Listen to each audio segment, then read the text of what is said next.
For more than 3,000 years, people have told the story of a city called Troy. A powerful city, massive walls, a legendary war, and a mysterious wooden horse. But there was always one question. Did Troy really exist? For centuries, many people believed Troy was nothing more than a legend, a story created by ancient poets, a story about heroes, kings, love, betrayal, and war. But what if the story was based on something real? What if Troy was not just a place from an ancient poem? What if the city was actually somewhere beneath the ground? To understand the mystery, we need to go back more than 3,000 years. According to the ancient Greek epic the Iliad, Troy was one of the most important cities of its time. The city was ruled by King Priam. It was protected by enormous walls, and it stood in a strategically important location. But everything changed when Paris, a prince of Troy, became involved with Helen. Helen was the wife of Menelaus, the king of Sparta. When Paris took Helen to Troy, the Greeks were furious. Menelaus gathered an army. Greek warriors prepared their ships, and they sailed across the Aegean Sea. Their goal was simple: bring Helen back and destroy Troy. The conflict became known as the Trojan War. According to the legend, the war lasted for 10 years. Thousands of warriors fought. Among them were some of the most famous heroes of ancient mythology: Achilles, Hector, King Priam, and Helen. But Troy refused to fall. The Greek army attacked again and again. Still, the massive walls protected the city. Then the Greeks tried something different, something that would become one of the most famous stories in history: the Trojan Horse. The Greeks built a giant wooden horse, then they left it outside the city. They wanted the Trojans to believe that the Greek army had finally disappeared. And the plan worked. The Trojans opened the gates. They brought the wooden horse inside. But they didn't know the truth. Greek soldiers were hiding inside the horse. That night, while the city slept, the soldiers climbed out. They opened the gates. The Greek army returned, and Troy was destroyed. It sounds like a legend, but what if there was some truth behind the story? For centuries, nobody knew. Then a man named Heinrich Schliemann decided to search for Troy, and his discovery would change history. Heinrich Schliemann was fascinated by the stories of ancient Greece. He believed Homer's Troy was a real place, but many scholars disagreed. They believed the famous city might exist only in mythology. Schliemann refused to give up.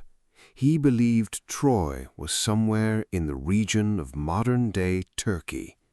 Eventually, he began excavating a site called Hisarlik, and then he found something extraordinary. Beneath the ground were ancient ruins, but that was only the beginning. As archaeologists dug deeper, they discovered something even more surprising. There wasn't just one city. There were several. One city had been built on top of another, then another, and another. For thousands of years, people had returned to this location. They built new homes, new walls, new streets, and new settlements. Suddenly, the question changed. People were no longer asking, did Troy exist? Now they were asking, which layer was Homer's Troy? One of the most interesting layers became known as Troy 6. This was a large and powerful Bronze Age settlement. It had enormous defensive walls, it had towers, it had organized streets, and it showed signs of a complex society. The location was also extremely important. Troy stood near the Dardanelles. This narrow waterway connects the Aegean Sea with the Black Sea. For ancient traders, that location was incredibly valuable. Ships passed through the region.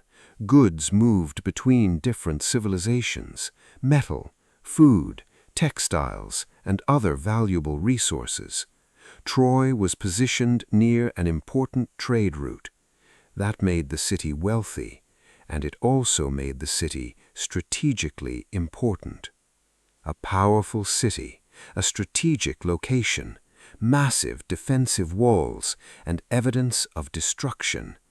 Suddenly, the story of the Trojan War did not seem completely impossible.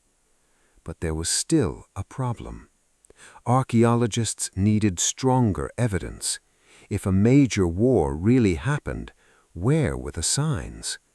They found something interesting. Some areas of Troy showed evidence of destruction. Buildings had been burned, walls had collapsed, pottery had been broken, and after destruction, the city was rebuilt. But this evidence could not prove everything. It could not prove that Achilles existed. It could not prove that Helen was taken to Troy, and it could not prove that Greek soldiers entered the city inside a wooden horse. The archaeological evidence was real, but the legendary story was something else. And that is where the mystery becomes even more interesting. Maybe the Trojan War did not happen exactly as Homer described. Maybe there was never one single war. Instead, Troy may have experienced several conflicts over many years. Think about the city's location. It was close to major trade routes, it had powerful defensive walls, and it existed during a time when kingdoms around the eastern Mediterranean were competing for wealth and influence. That made Troy an important target. So, perhaps Homer's story preserved memories of real conflicts, but over generations, those memories became a much larger legend, a story about heroes, kings, love, betrayal, and war. This may explain why the story survived for thousands of years, because stories often change as people tell them. A real event can become a legend, and a legend can become mythology. So, was Troy real? The answer is complicated. Was there an ancient city at Hisarlik? Yes. Was there a powerful Bronze Age settlement there? Yes. Did some of those settlements experience destruction? There is archaeological evidence suggesting that they did. But did a 10-year war happen exactly as Homer described? We don't know. Did Achilles really fight Hector? There is no archaeological evidence proving that. And did Greek soldiers hide inside a giant wooden horse? That remains part of the legend. But perhaps that is not the most important question. The discovery of Troy teaches us something much bigger about history. History does not always survive in obvious ways. A city can disappear, its walls can collapse, its streets can be buried, and its people can eventually be forgotten. But a story can survive for thousands of years. Then one day, someone starts digging, and suddenly the legend has a location.